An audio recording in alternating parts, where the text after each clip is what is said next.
Итак, мы в цитадели города Аммана, который построен за несколько веков до нашей эры. Это считается действительно святым местом. Здесь вершилась история. Сюда приезжают тысячи и тысячи туристов из разных стран мира. Да.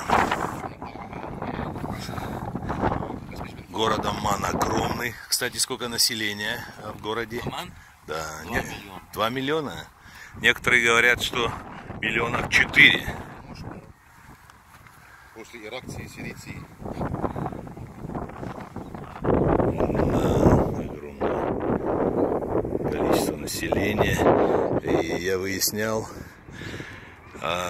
дома, конечно же, здесь на нестабильной с сейсмической точки зрения территории строятся с нарушением необходимых стандартов.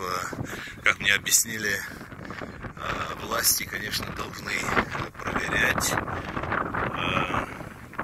то, как строится тот или иной дом, но все это делается, конечно же, с нарушением всех стандартов, и власти, чиновники, то бишь, они, получаем, закрывают глаза